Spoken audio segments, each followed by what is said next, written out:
Hello, my name is Tosin, and I will be your host on Stewarding Painful Seasons. This idea was birthed as a result of a divine instruction from God to be able to help people who are going through tough times, who are going through trying times, who are going through hard times in their lives and are, stuck and, just need some form of encouragement to know that there is hope and there is light at the end of the tunnel. So I will be hosting a couple of people who will be sharing their experiences, who will be sharing their tough times. They will be going no holds barred and how they were able to come out of it. And I believe and I pray that as you listen to their stories, that you would be encouraged, knowing that you are not alone on this journey. If you are willing to share your story and share your experiences, feel free to send an email to the email address showing on your screen with your name, with your phone number, and a brief of your story, and we will get back to you. Stay tuned.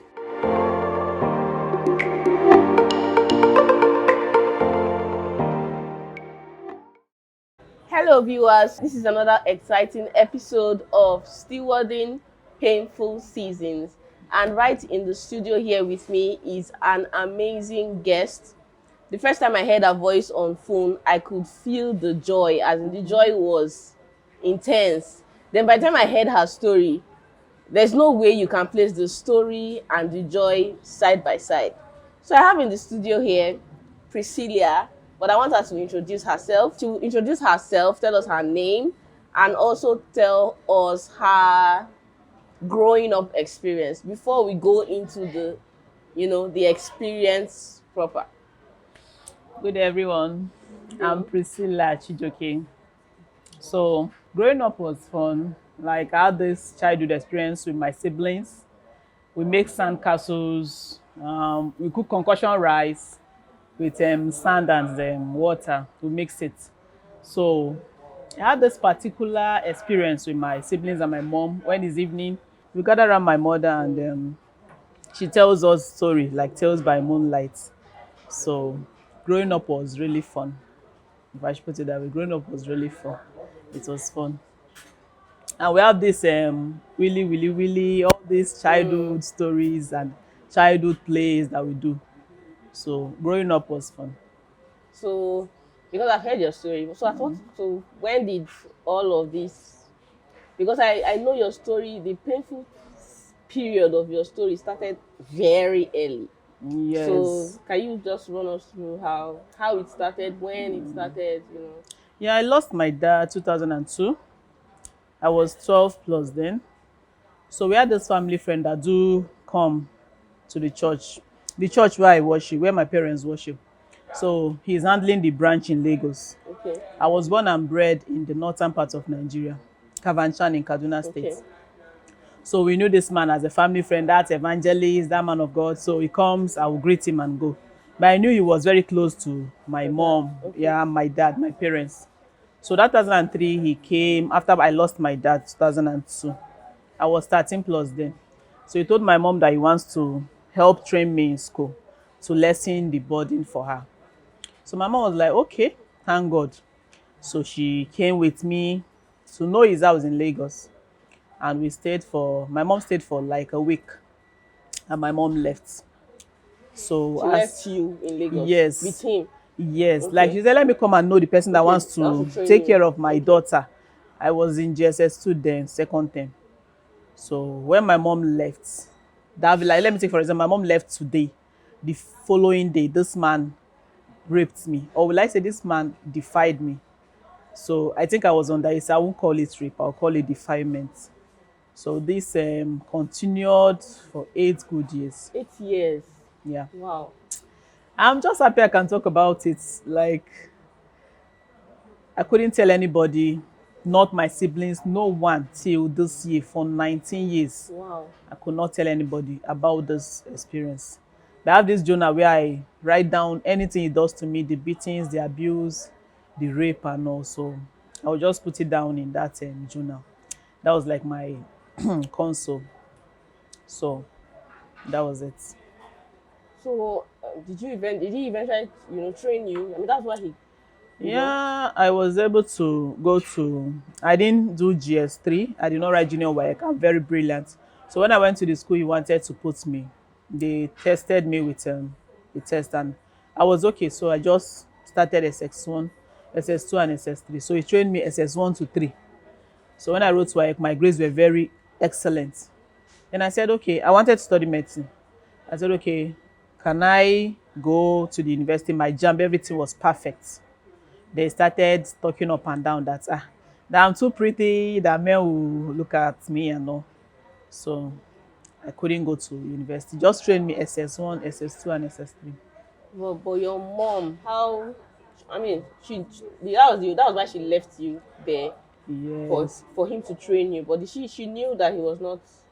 She Was she never aware? knew. She never knew. Oh, she never She knew. never knew. It was early last year Wow. that when I was talking of about the abuse and everything. So my mom was like, I mentioned something about. She said, "What about?" I said, "Which university?" I said, "Mom, I didn't go to any university. That I stopped at SS3." She was like, "What?" Then anytime she calls on phone, this man will tell her that I'm in Oh, the yeah, in university. school. Yes, Wow. and I can't speak calls. So she never knew, and she was heartbroken. Like, this man, you promised to train my daughter. And till I lost my mom last year, till she died, she never knew about the rape. She never knew about the defilement, but she just knew a little about the abuse through my elder sister. Because of an incident that happened 2 years ago, then he just pushed me and I landed with my head on the floor. So I was bleeding through my nose, bleeding through my eyes. Then my elder sister had to tell my mom. Okay. Yeah, so my mom now called me on phone like, can you get your kids and leave that marriage? I said, no.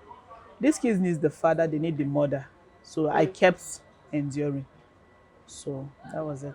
Okay. So you mentioned that he's a pastor. Yes. So you did you eventually marry him? I mean, or the after the abuse or the rape period or that defilement period happened for how many years? 8 years. 8 years. What happened? Did you get married to him, or was he just harboring you in his house? Showing on the outward appearance that he's a pastor, you are his pastor, his wife, mommy G.O. or how? Yeah, for 8 good years, this man forced me to take pills so I won't get pregnant. So I will not tarnish his image. So Wow. people say, I'm a man of God.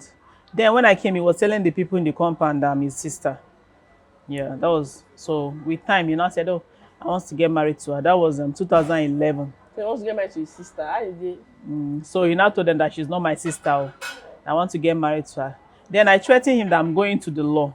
Like, I'm going to report the defilement, I'm going to report the rape. This is a man that I'm scared of. Like, while I was with him, I was still very tender. If I hear his voice, I'll be He'll be shaking. shaking. I think at So 12 by years with old. time, I was like, what is what I allow? That is the way you people treat you is the way you allow them, like the kind of hand you give them. I said, no, this has to stop. So he said he's going to get married, and I can't say no. If not, he's going to kill me. Mind you, I grew up with him. Like, I stayed with Yes, him. basically. So everything he says, I know he means it. So I said, fine. So even when my mom heard about the so-called marriage, she said, are you sure? I said, I don't know. Are you sure? I said, yes. So he went to my place. He sent his elder brother to my village. So we went to meet our kinsmen. They gave them the list. And they complained that the money is too much. and he Then complained. he didn't go. He sent his elder brother, Oh. yes, to represent him. So the elder brother was communicating on phone with him.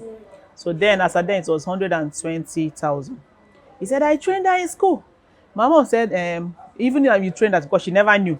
Even if you train her in school, and my kids were like, it's not, you don't stop our law, our tradition and custom. So he said, okay, Daya, let them leave the money. When he's ready, he will pay it. So they just did only introduction on my head. That was April/May 2011.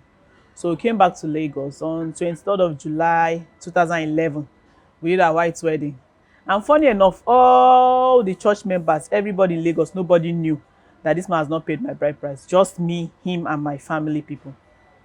So it was later on I even found out that he told his family that he has gone to pay my bride price.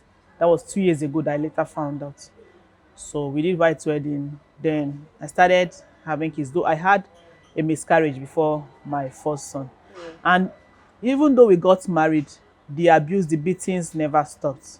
This man was abusing me physically, mentally, verbally. In Sexually. fact, I don't know how I survived all those years. Just it was the grace of God. So I had 10 miscarriage before my second Wow. son. Yeah. Then As a six, result of the beating. beatings, the abuse. So when you comes home, he comes home drunk. So I'm the punching bag. So I had 6 miscarriages before my daughter. That's a total of 17 miscarriages. Not adding all those years I was taking pills. So I'm just happy and I'm glad I can talk about it now. Then I couldn't and nobody knew about the abuse. But I thank God for life and I thank God for the woman I've become today. No, sorry, just one question. How was it in church? Were you, because as a pastor's wife or pastor, you have people who have issues, marital issues that come to meet you. Were you giving them advice, Ah, counseling them? How were you able to do? But was there anybody in church that knew what was happening? funny enough, I was counseling people on marriage. He also was counseling people on marriage. Then when I go to my room, I will cry my eyes out because nobody to talk to. I'll just write on my journal. I'll talk to my God. I play the keyboard. I play the instrument as an instrument. So I just play the keyboard. I'll sing. I'll cry. I'll clean my eyes. I'll come out stronger. So nobody knew till 5, 6 years ago that he told two women in the church, two church members. I actually preach in church. I have my bachelor's degree in theology. Every meeting for the church, every PFM meeting, I'm the one that go. I go to represent the church. So on the outside, I'll just smile. Just like people say, you're wearing cloth. You don't know what the person is passing Very through. true. So no one knew. The world never knew. So even these two women, when they found out, their advice to me shocked me. They were like, stay there. If you leave, what will people say? And my ex was using that particular language Language on for me, saying, you you. be pastor wife now. Sorry for using pidgin. You be pastor wife. So if you leave, what will people say? I was like, yes, what will people say? Imagine me. I was being stupid then. No, you are not. No, let me use that language. I was being very stupid then. So I said, what will people say if I should leave this marriage? Then again, my children, I said, what will happen to them if I should leave this abuse? That means he will turn the abuse to them. So let me just stay and shoulder everything. So this woman said that everything I'm doing, I should, in fact, even if he says I should wake up by 12 and cook for him, I should do it. Do you know I was living in a duplex apartment, but I was working like a slave in my own house? He gave me, this man controls everything I do. He controls every single thing I do. The kind of clothes I wear, I am not allowed to keep friends. I don't have any friends, thanks to him. But the moment he said, your family, I should cut off my ties with my family, I said, Oga, you lie. I said, this one cannot work. It was this year I found out about narcissists. My dad said, I'm got married to a narcissist. So I said, yes, this man is a narc because he's a control freak. He wants to isolate me from the world. Body. He told me to close all my social media, my Instagram. I said, no, I'm not doing that. He said I should close my mini mart and come and be a sit-at-home wife. I said I wanted to be a medical doctor. He didn't train me in school. Now I'm managing this supermarket now. You want me to sit at home? I said, no, it's not going to work. So So how did you eventually come out? Because I know you're out of that situation now. yes, I'm a survivor. So How did you come out of it? How did it happen? I left, or rather they chased me out on, Oh, they chased me out on 11th of June this year. this year. Yes, this year. So as at April 6th, he deceived me to the village that I should travel. He wants to pay the bride price that he has not paid for 19 years. And that was like my mom's last wish. I said, okay, let's go. So we went, they did. I said, I'm going to tell my kinsmen of the abuse. I told his brothers. So they held a meeting. That was on Good Friday of the Easter of that April. They begged me that I should not tell my kinsmen. I said, fine, for peace to reign. Then could you believe after paying my bride price today, 2 days after, they locked me up at the police station. That's why? Why? They alleged that I was chasing them with knife, that I'm a threat to them. In fact, what played there was they bribed the police. My ex had money, so he can bribe his way out. So I slept for 2 good days with one cloth, no food, and I had ulcer. No food, no changing of clothes. That experience, I will never forget that experience. It was, apart from the rape, it was traumatic for me because since my parents brought me to this life, baited me, I've never stepped my feet to any station. I don't have issue with anybody. Then, if anyone tells me that the person I call a husband will be the one to lock me up, I'll say no. So just like the Bible says, trust no man. Do not put your trust. So even on my way coming back that day, the following day after they paid my bride price, I was involved in an accident. I was unconscious for hours. That's why I say sitting here, breathing the air a bit is a testimony. In fact, my life is a testimony. So after they bailed me, after 2 days, I was forced to sign a peace treaty that I will be of good behavior for 10 years, on top of beating, on top of abuse, on top of battering. Okay, you'll be of good behavior for another additional 10 10 years, even if he's killing me. And I forgot to mention, I attempted suicide January this year because I was exhausted mentally, physically, all the combined abuse. I was exhausted. And people were complaining, my neighbors were complaining, you're looking very pale. I said, I'm fine. There was a time I didn't go to shop for 1 month. My landlady had to come to the house. What is happening? This man poured hot water on me. I have the mark in my body till today. I said, man, nothing is happening. I'm fine. So every month I'm visiting our family hospital. Every month. Our doctor said something is wrong. I said, I'm fine. So I said, something is wrong. So I was exhausted. I just said, let me end this life. Let me just end my life. But on remembering my kids and the Holy Spirit, like, where are you leaving these 3 children for? Because I have 3 beautiful children, 2 boys and a girl. So I just said, okay, let me stay strong for them. So I didn't go ahead with the suicide again. So that was it. Okay, so after they released you from the police station, so what happened? Yeah, they said I'm going to stay in the village for 3 months to show that I'm a good wife. I said, okay, what about my supermarket in Lagos? What about my children's school? School has already resumed. We are still in the village. Yes. We are still in the village. No, we traveled to his Okay, village. to Yes, village. he deceived me to the village.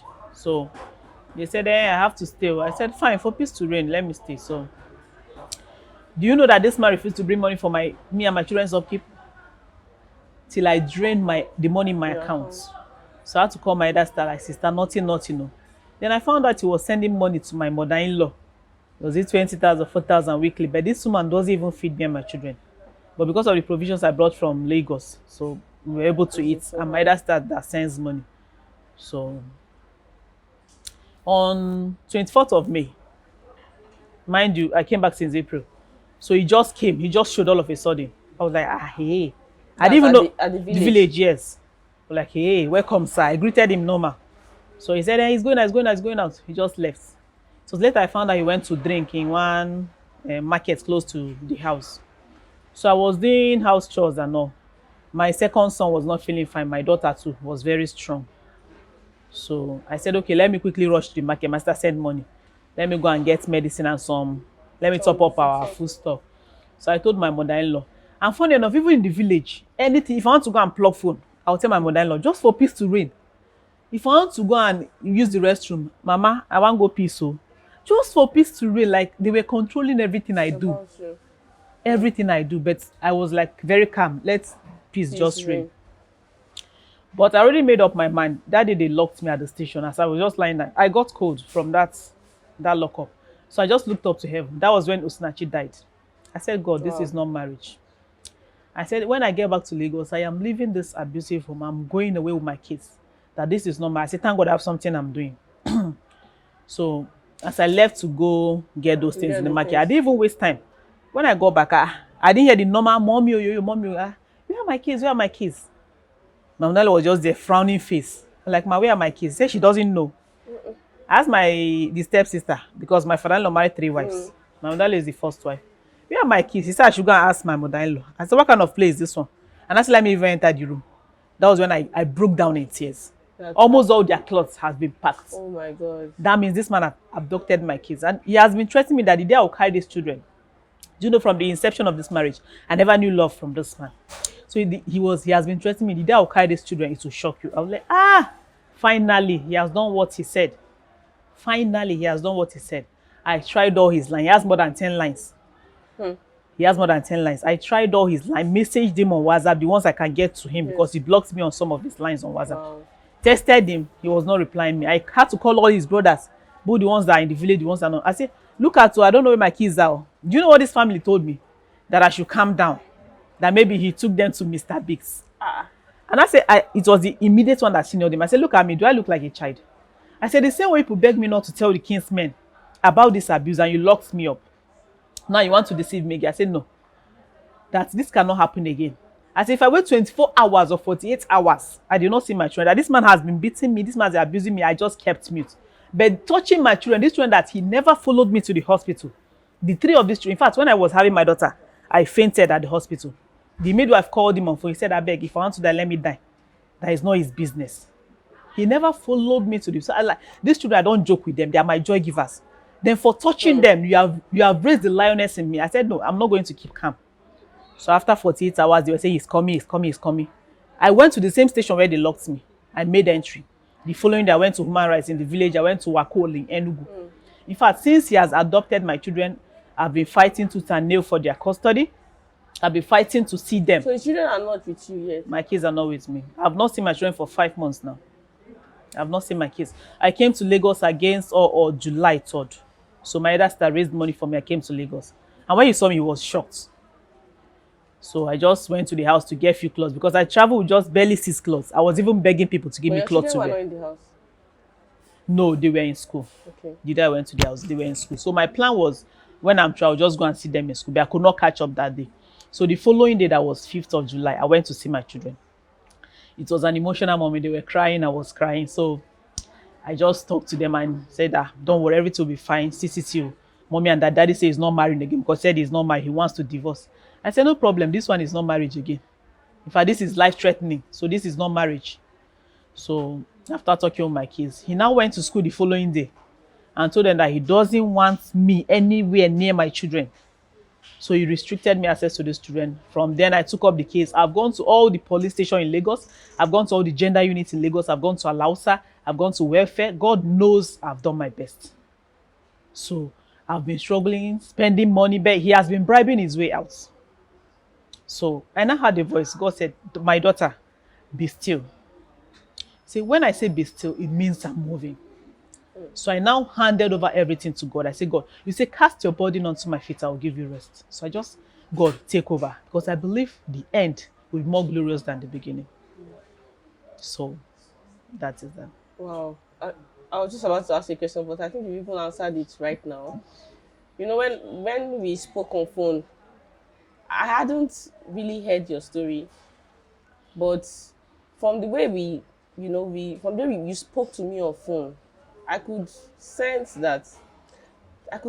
joy. And there's something about joy. Joy is not a function of what's happening around. Yeah. You know, joy is a fruit of the spirit. And it's not happiness. You know, happiness happens when and something happens.